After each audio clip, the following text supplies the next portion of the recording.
হাসিনা ১৯৮১ সালে দেশে ফিরছিলেন। কেন ফিরছিলেন জানেন? নিজের বাবা শেখ মুজিবের হত্যার প্রতিশোধ নিতে। ঠিক কথাই কইতেছি। শুধু প্রতিহিংসা চরিতার্থ করতে তিনি আসছিলেন। তার আসার সাথে কোনো নতুন রাজনীতি তৈরি, দেশের পুনর্গঠন, জাতীয় স্বার্থ দেখা, বাংলাদেশের স্বার্থ দেখা, মানুষের রাজনীতি করা, এগুলো কোনো সম্পর্ক ছিল না। হাসিনা মনে করে তার বাপ যেদিন মারা গেছিল তার দেশের লোক কাঁদে নাই। শুধু কাঁদে নাই না, মিষ্টি খাইছে, হ্যাঁ, উৎসব করছে, মিছিল করছে, আনন্দ মিছিল করছে।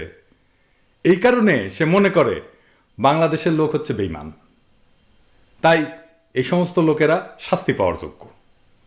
তাই হাসিনার লক্ষ্য ছিল তার বাপকে যেভাবে হোক দেশে প্রতিষ্ঠা করবেই। সেজন্য সে মূর্তি বসায়, সেজন্য সে এটা ওটার নাম দেয়, সবকিছুর পিছনে বঙ্গবন্ধু লাগায়। বলার আগে বঙ্গবন্ধু, বলার পিছে বঙ্গবন্ধু। বঙ্গবন্ধু তো তার নাম না, নাম তো শেখ মুজিব। বাপ তোর প্রতিষ্ঠা হইল না, তাই না?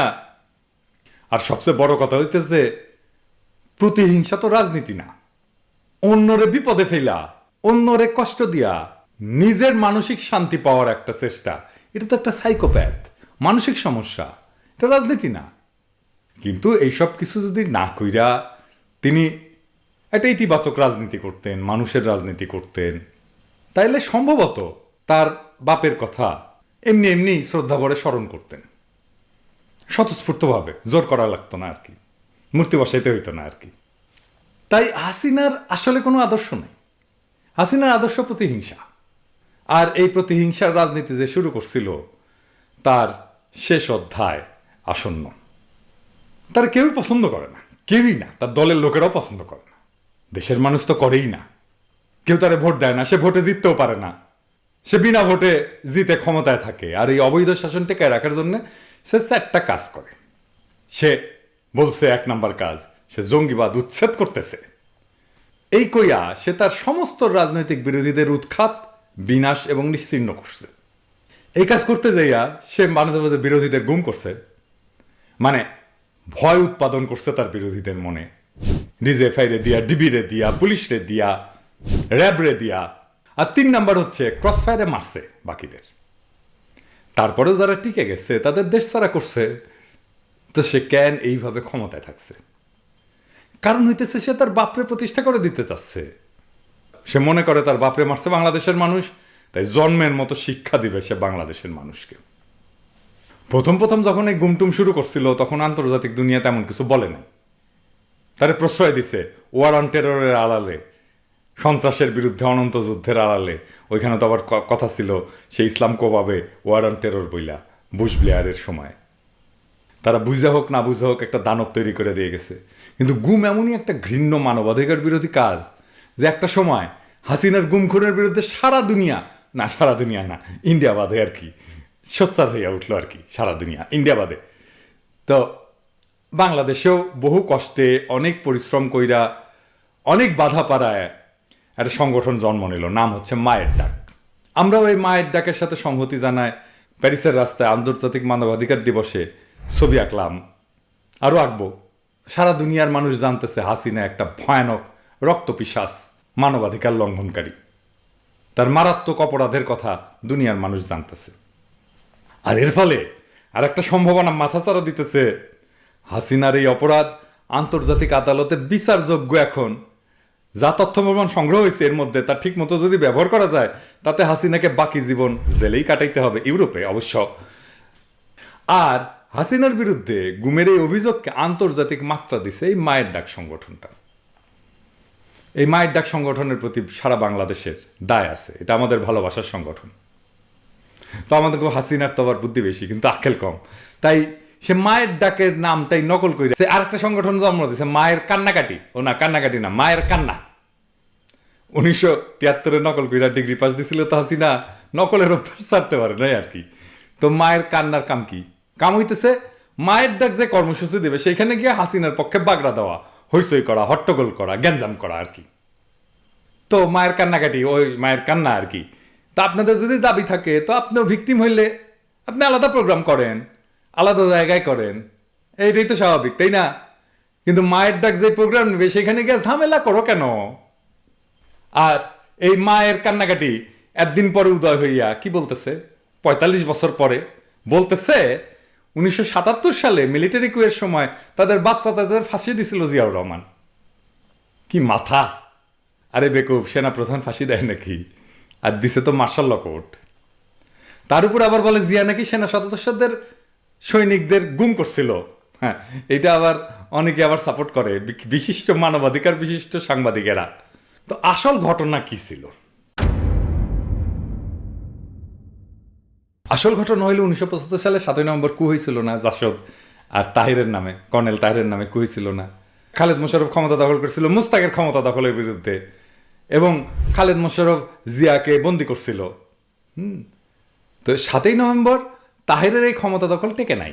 মানে জিয়া যখন মুক্ত হইল আর কি, যখন সৈনিকেরা জিয়াকে মুক্ত করলো, তারপরে ক্ষমতা তাহেরের হাতে থাকে নাই। কারণটা কি জানেন? কারণটা খুব সিম্পল। তাহেরের লোকেরা স্লোগান তুলছিল, সৈনিক সৈনিক ভাই ভাই, অফিসারদের রক্ত চাই। তো শক্তি কম ছিল, তো সেই জন্য শক্তি কম ছিল জন্য নির্মমতা কইরা ভাবছিল সোলজারদেরকে এক কইরা অফিসারদের বিরুদ্ধে ফাইট দিবে, এবং মারছিল অফিসারদেরকে। তো এই স্লোগানের কারণে অফিসাররা একাট্টা হয়ে গেছে, তাদের একটা শক্তি দাঁড়ায় গেছে। তো বেঁচে গেছে যে সমস্ত অফিসাররা, পরে তারাই তাহেরকে ক্ষমতা থেকে বিচ্ছিন্ন করে ফেলছে। আর এর ফলে জিয়া মুক্ত হয়ে সমস্ত অফিসাররা একজোট হইয়া জিয়াকে বুঝায়, ঘটনাটা ব্যাখ্যা করে যে কি ঘটনা আকামটা করছে তাহের। জিয়াকে নিজেদের পক্ষে নিয়ে নেয়। তার উল্টা দিকে তাহের সব দিক দিয়ে বিচ্ছিন্ন হইয়া যায়, সৈনিক থেকেও বিচ্ছিন্ন হইয়া যায়, অফিসারদের থেকেও বিচ্ছিন্ন হয়ে যায়, ক্যান্টনমেন্ট থেকে বিচ্ছিন্ন হয়ে যায়। তাহের চাইছিল জিয়াউর রহমানকে ক্যান্টনমেন্ট থেকে বাইর করে আয় না, তাকে দিয়ে একটা ঘোষণা দেওয়ানো। সে সেই কাজটা করতে ব্যর্থ হয়। মজার কথা হইল, জাসদ, তারপরে তাহেরের নামে জাসদের লোকজন মেলা বইপত্র লিখছে, কিন্তু পরবর্তীতে সাক্ষাৎকার দিচ্ছে, হ্যাঁ, মেলা বইপত্র প্রচার টোচার করছে। সেখানে কোথাও এই তাহেরদের সেনা সদস্যদের গুম করার কোনো অভিযোগ কিন্তু কোথাও নাই, খুঁজে পাবেন না। আর এই মায়ের কান্না কাটি যারা করতেছে আর কি, তারা সবাই মূলত ১৯৭৭ সালের যে সর্বশেষ সামরিক কু হয়েছিল ক্ষমতা দখলের চেষ্টায়, তাদের আত্মীয়। তো ৭৫-এর পরে ১৯৭৭ সাল কেন? কারণ হইতেছে যে সেনাবাহিনীতে যে সমস্ত তাহেরের অনুসারীরা ছিল না, সেগুলো সব ছাপা হয়ে গেছিল আর কি। এর মধ্যে শুধুমাত্র কিছু ছিল বিমান বাহিনীতে, হ্যাঁ, তাহেরের সংগঠনের সেই রেসিডিউটা ছিল আর কি, অবশিষ্ট বিপ্লবী সৈনিক সংস্থার নামে। তারাই ১৯৭৭ সালে এই বিপ্লবী সৈনিক সংস্থায় ৭৫ থেকে ৭৭ পর্যন্ত অসংখ্য সেনা বিদ্রোহের চেষ্টা করছিল, এবং সব শেষটা হয়েছিল ১৯৭৭ সালে। এবং এই শেষ বিদ্রোহকে কঠোরভাবে দমন করছিল জিয়া, কোনো সন্দেহ নাই। হইতে পারে যে কোর্ট মার্শালে অবিচার হয়েছে, হইতেই পারে, কিন্তু ক্ষমতা দখল করতে নেয় মা যে ব্যর্থ হয় কুটু কইরা আর কি, তার একমাত্র পরিণতি কি? ফাঁসি তো নাকি? তো সেটা যাই নাই, তো তারা এই পথে যায়। তো এখন জয় বাংলা হইয়া তোমরা কান্নাকাটি করো কেন?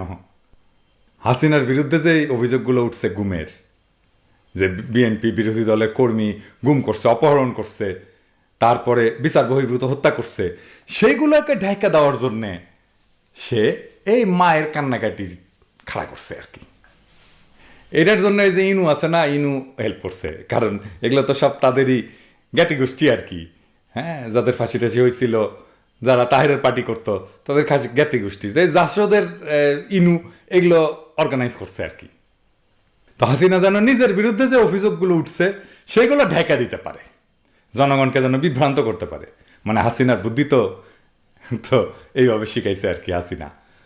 আচ্ছা আসেন আমরা একটু দেখি তাদের দাবিগুলো কেমন যৌক্তিক।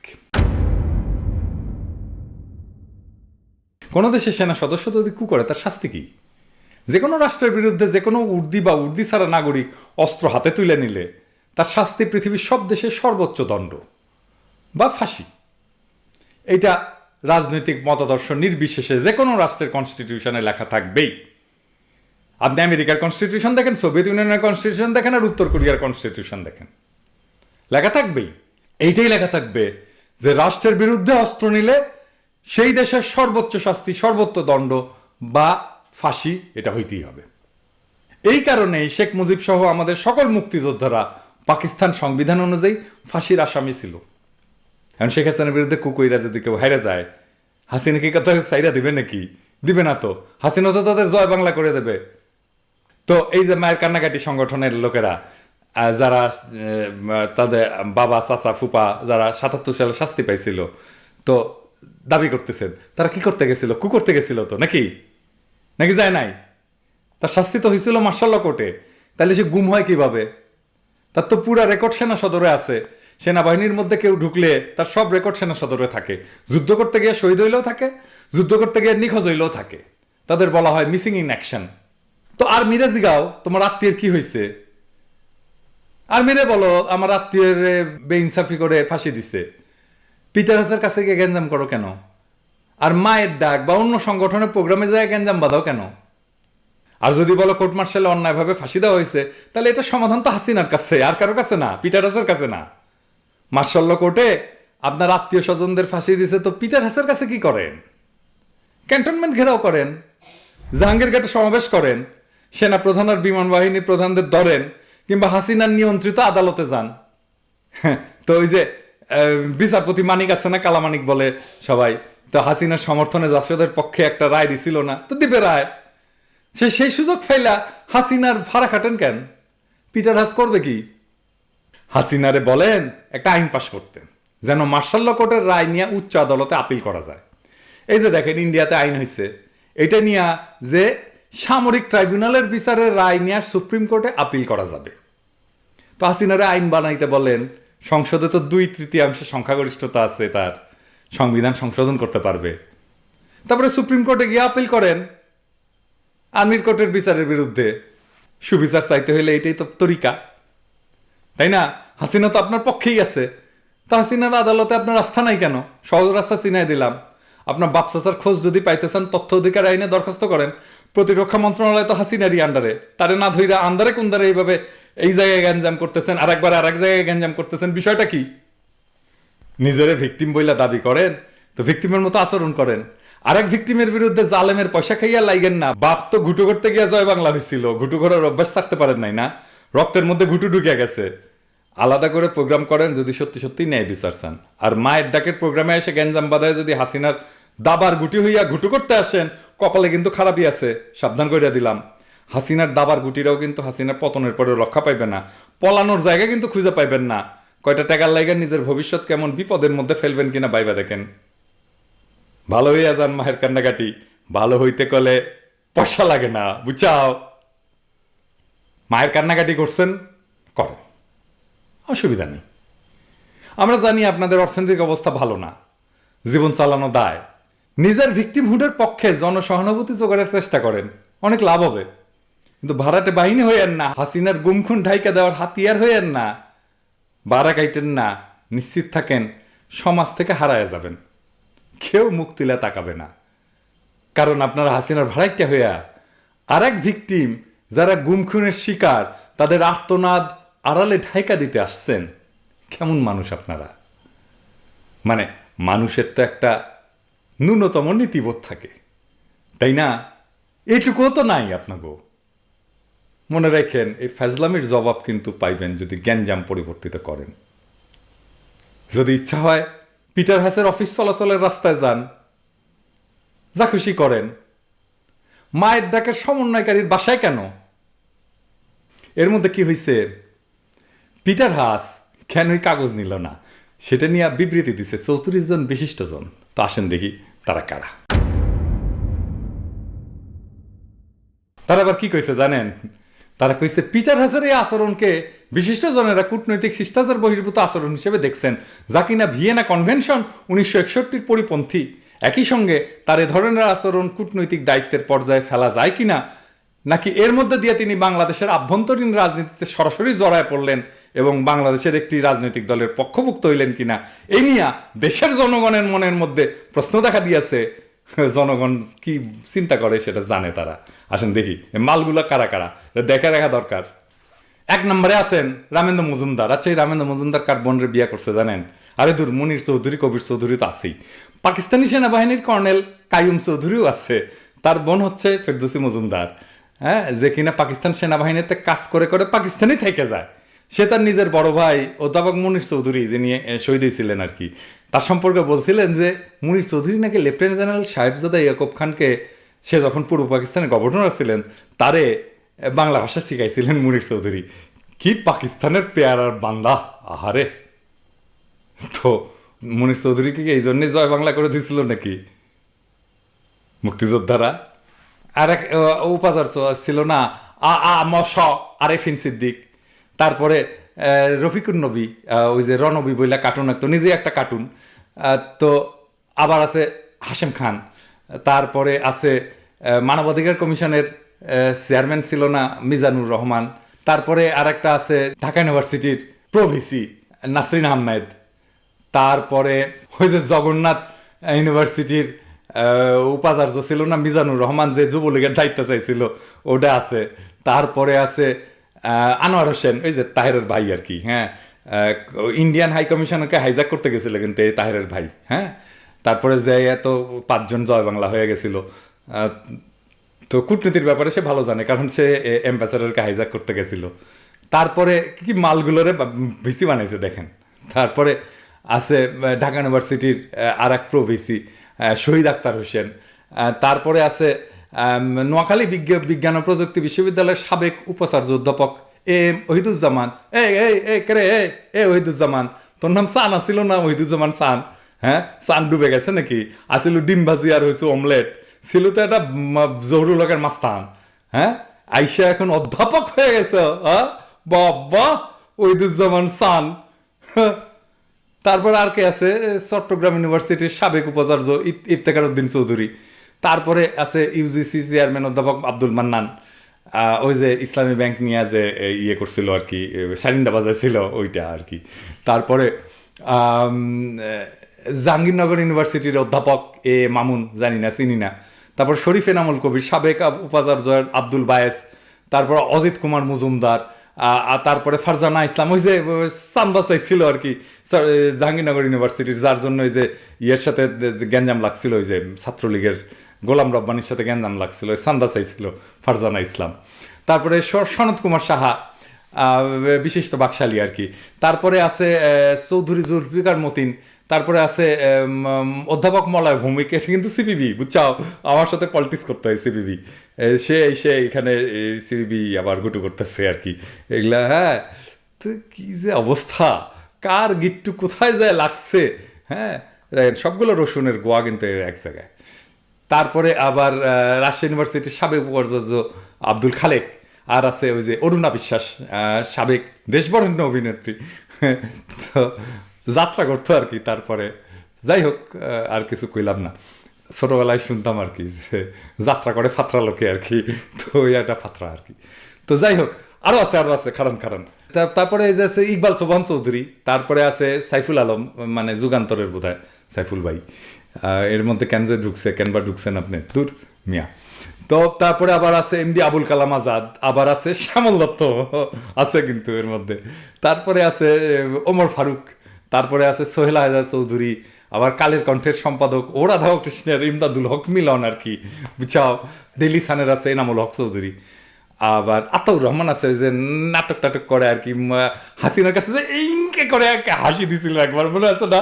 ইনকে করে একটা হাসি দিছিল হাসিনার উঠে যায়। তো তারপরে আবার নাসিরুদ্দিন ইউসুফ বাচ্চু, তারপরে আছে হচ্ছে ওই যে সম্মিলিত সাংস্কৃতিক জোটের গোলাম কুদ্দুস, হ্যাঁ, আবার অজয় দাশগুপ্ত। আমি মানি নাই লিস্ট, বুঝছাও। মাসুদা ভাট্টি কই নাই তো, মানে এইভাবে। তারপরে মুন্নি বদনাম হুই দোরসাই, কি নাম জানো কি, মুন্নি শাহ, তো কই সে। তারপর মোজা বাবু কই, দেখছেন একেবারে বাদ দিছে, একেবারে সবগুলো বাদ দিছে, পুরো 72 টিভি বাদ। একদিন সার্ভিস দিয়া বিশিষ্ট নাগরিক হইতে পারলো না এরা, স্যাড, ভেরি স্যাড।